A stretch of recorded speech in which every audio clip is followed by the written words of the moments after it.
آپ کیا سمجھتے ہیں کہ ہم ایسے کو ملنگ تلنگ لوگ ہیں جس کے مرضی پیچھے لگ جائیں گے؟ ہم تو بڑے سیانے لوگ ہیں، ہم تو بڑی جلدی کسی بندے کو تسلیم ہی نہیں کرتے۔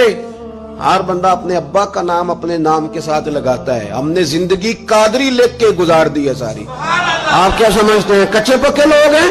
اور صرف یہاں نہیں، وصیت لکھ کے رکھی ہے، مریں گے بھی تو قبر پہ پہلے لفظ قادری لکھنا، اس لیے کہ خدا کے فضل سے ہم پر ہے سایہ غوث اعظم کا، اور ہمیں دونوں جہاں میں ہے سہارا۔ اور بڑی تحقیق کے ساتھ اور بڑی ریسرچ کے ساتھ اور بڑے سیانے بن کے، لیکن جس دن کا مان لیا ہے پھر بالکل ہی مان لیا ہے، پھر بالکل ہی مان لیا۔ آپ یقین کریں مجھے مزہ آتا ہے جب مجھے کوئی کہتا ہے قادری صاحب، بڑا مزہ آتا ہے، بڑا سرور آتا ہے۔ کوئی میرے نام سے نہیں نہ پکارتا، اس کا بنا کے پکارتا ہے، کوئی اس کا بنا کے پکارتا ہے، کوئی اس کا کہہ کے پکارتا ہے، تو ذرا چسکا آتا ہے، یعنی اس میں سرور آتا ہے، اس میں ذرا کیف آتا ہے۔ حضور غوث پاک آپ کی نسبت بڑی شان والی ہے، آپ کا مقام بڑا۔ حضرت مولانا جمیل الرحمان قادری اعلیٰ حضرت کے مرید ہیں، وہ فرمایا کرتے تھے خدا کے فضل سے ہم پر ہے سایہ غوث، ہمیں دونوں جہاں میں ہے سہارا۔ اور قادری کہتے ہیں غوث پاک سے پیار کرنے والے کو، جو بھی پیار کرے وہی قادری ہے۔ تو خدا کے فضل سے ہم پر ہے سایہ، ہمیں دونوں جہاں میں ہے سہارا، خدا دے گا منادی حشر میں یہ قادریوں کو، کہاں ہے قادری کر لے نظارہ غوث اعظم، کہاں ہے قادری کر لے نظارہ۔ اور پھر فرماتے ہیں جمیل قادری 100 جاں سے ہو قربان مرشد پر، اپنے شیخ کی بات کرتے ہیں، جمیل قادری 100 جاں سے ہو قربان مرشد پر، بنایا جس نے مجھ جیسے کو بندہ غوث اعظم کا۔ یہ غوث اعظم واحد صوفیاء کی جماعت میں امام ہستی ہیں کہ کوئی کسی بھی سلسلے سے تعلق رکھے، وہ نقشبندی ہے، وہ چشتی ہے، وہ سہروردی ہے، آج آپ کو سارے 11ویں دیتے نظر آئیں گے، اس لیے کہ غوث اعظم رضی اللہ تعالیٰ عنہ کے فیض جب برسا ہے تو میਂہ بن کے ہی برسا ہے، اور ہر جگہ ہی برسا ہے، ہر جگہ ہی برسا ہے۔ تو بجائے اس کے کہ